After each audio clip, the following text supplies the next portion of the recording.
Next Monday on an all-new Buffy the Vampire Slayer. The Slayer has always trusted the Watcher. This is not your battle. Until something from his past...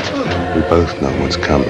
What is going on here? Unleashes a force too deadly even for the Slayer. It can't be. Giles, how do we stop this? God, what have I done? An all-new Buffy the Vampire Slayer. You're back. Next Monday.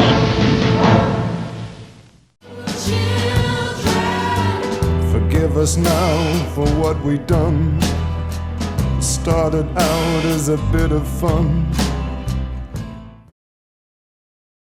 Buffy the Vampire Slayer Season 2, Episode 8, The Dark Age, written by Dean Batali and Rob Des Hotel, and directed by Bruce Seth Green, is the first episode to explore Giles as a character. We learn of his troubled backstory as the mistakes he made in his youth finally catch up to him. When Giles is unable to perform his role as a father figure, the teens have to step up and assume the role of adults themselves, a theme that will be realized more fully in Season 3, Episode 6, Band Candy.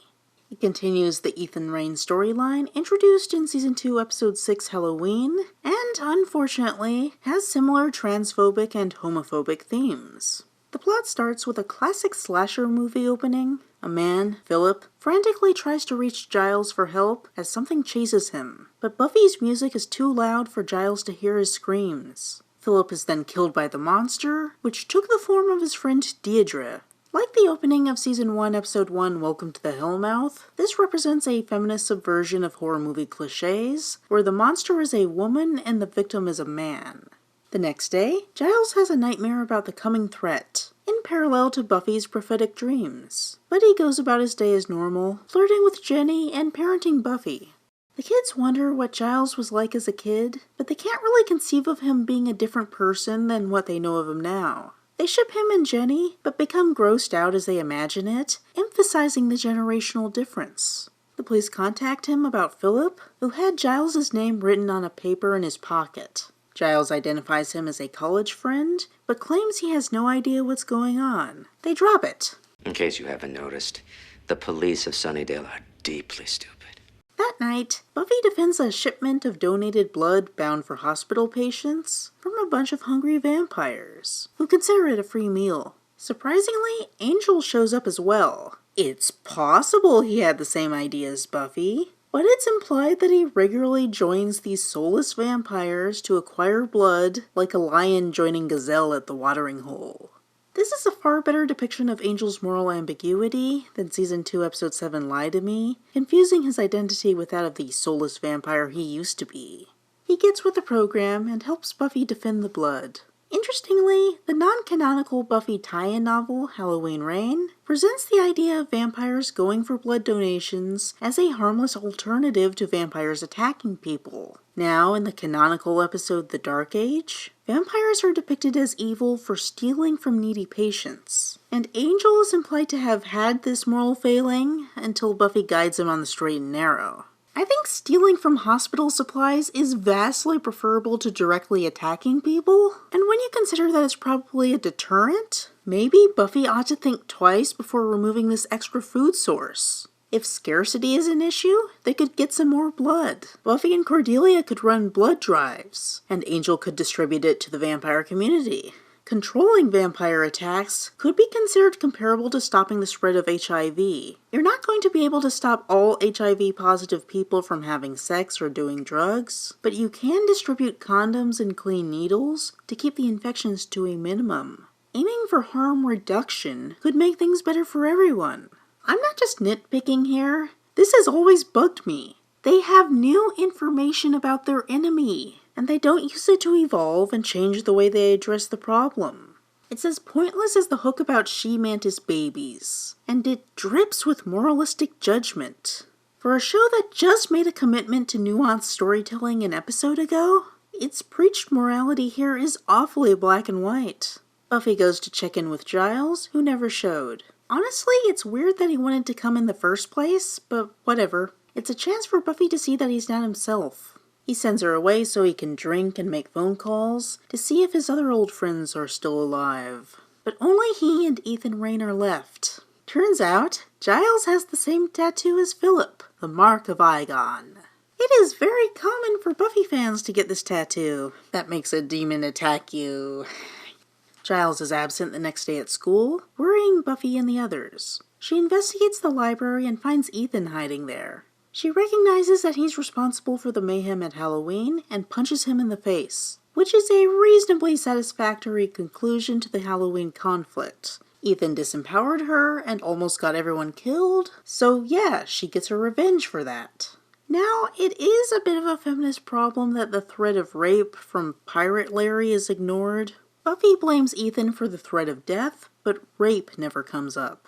I think the main reason for this is an episodic structure that doesn't allow for much serial storytelling. It is a given that each episode will feature threats of death, but interpersonal drama can't extend beyond one episode to the next unless they're important arc episodes or two-parters.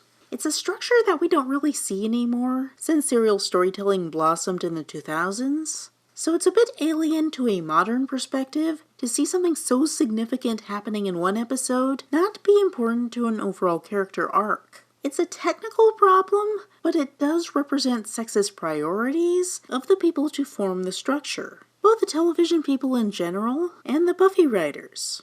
Ethan accepts the punch and looks to Buffy for help, knowing that she's the Slayer and could reasonably protect him. Even with him being so Weasley, it makes for a nice feminist image with the grown man seeking protection from the teen girl. He has her call Giles and ask about the Mark of Aigon. Giles warns her to get away from Ethan, not because he's a threat to her, but because he's a target of Aigon, which puts her in harm's way.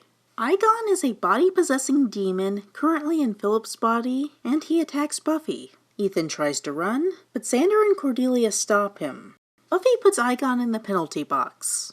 When Giles gets there, he reveals his dark side by roughing up Ethan, who calls him Ripper, a name evocative of Jack the Ripper. As he was a serial killer who preyed on female sex workers, a reference to Jack the Ripper has the potential for effective feminist storytelling, but this would not be realized until Tales of the Vampire featured the man himself. At this point, the name Ripper is only used for a generic British bad guy name.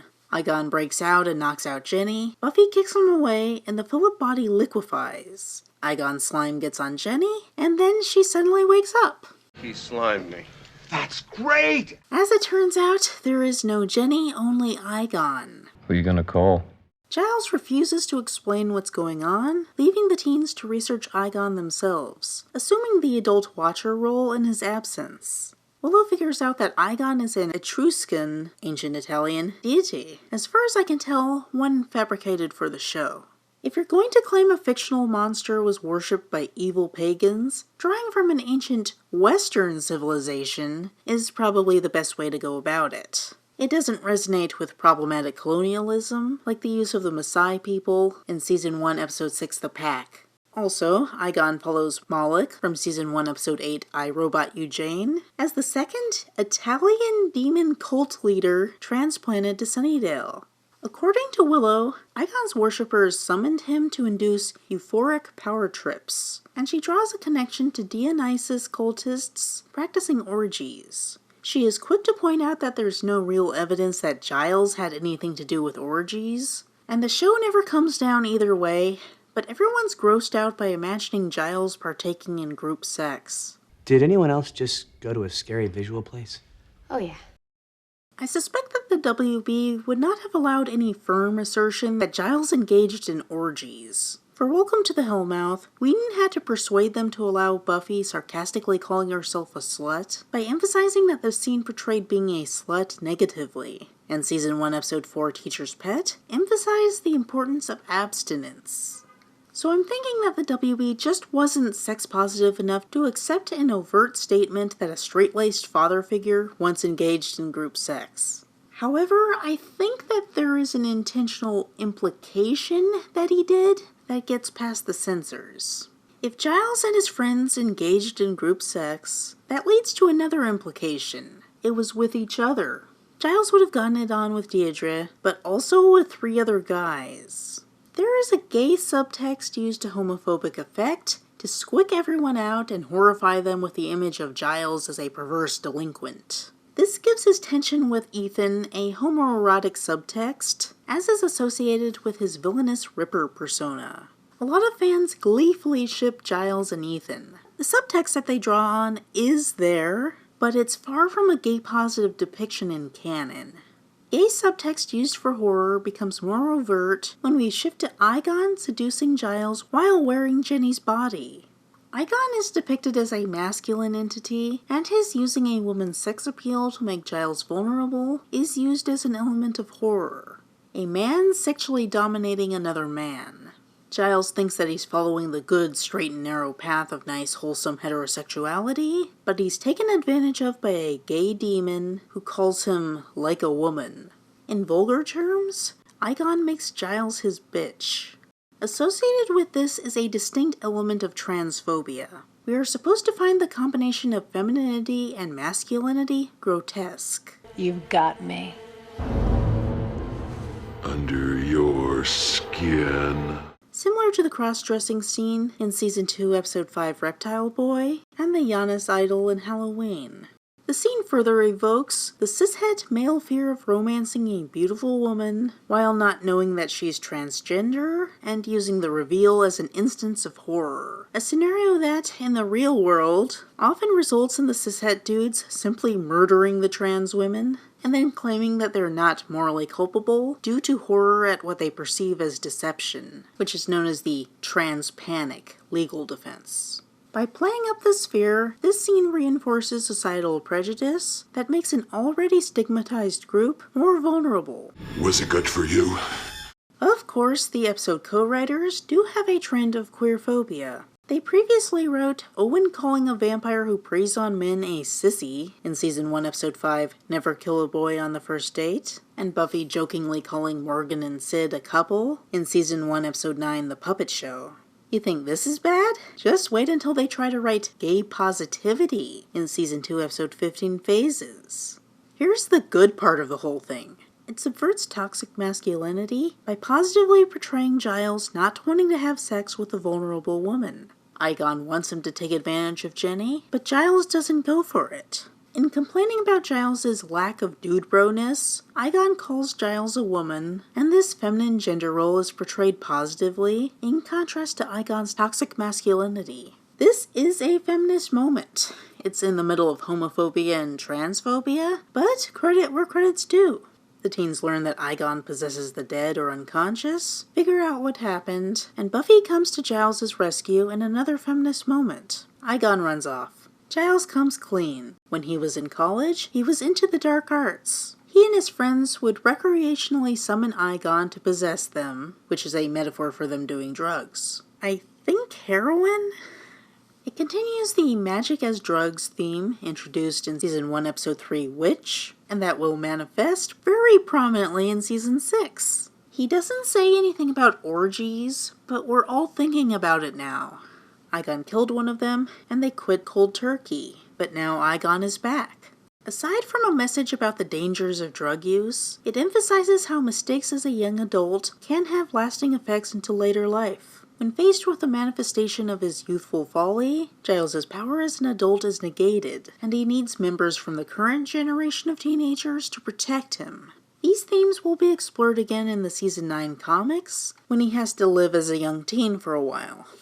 Buffy goes to find Ethan at his former costume shop. In the middle of trading witty banter, Buffy describes herself positively for fulfilling the masculine gender role of being a brave warrior, and describes Ethan negatively for fulfilling the feminine gender role of being a coward.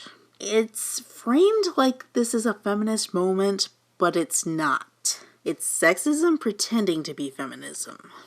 Ethan betrays Buffy by knocking her out and giving her the mark of Aigon while obscuring his own, so Aigon will try to kill Buffy instead. It's worth noting that while Ethan is portrayed as sadistic and gets a little too much enjoyment from forcibly tattooing Buffy, the scene is shot to frame Buffy empathetically, not voyeuristically. Buffy's victimization here is not sexy. In contrast, Drusilla torturing Angel in Season 2, Episode 10, What's My Line, Part 2, will be framed with Angel as eye candy for the female audience. With this larger context in mind, I think I can judge this to be an effective feminist framing of a man assaulting a woman. Meanwhile, Xander and Cordelia's sexual tension starts to ramp up when they break into a full argument. Willow displays her increasing self-confidence by yelling at them to get them in order. Then she has an epiphany and runs off to get Angel's help. Giles has a vision of what Ethan's up to and manages to get there in time for the big fight scene. He has his redemptive moment by asking Aigon to Take me. Interesting wording.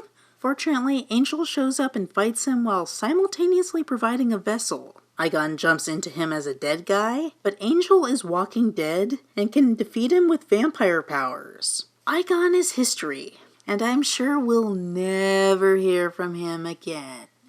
The episode ends with Buffy and Giles appreciating each other better, but with damage to the Giles-Jenny relationship.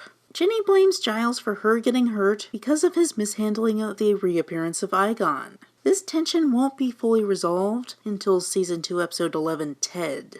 In all, it's a middling episode. It has some decent feminist themes and moments, with Buffy as the strong protector, Giles fighting toxic masculinity, and Willow growing into her own. Unfortunately, the episode is bogged down in homophobia and transphobia. Its progressivism is problematically dated. It's carbon dating. Be seeing you.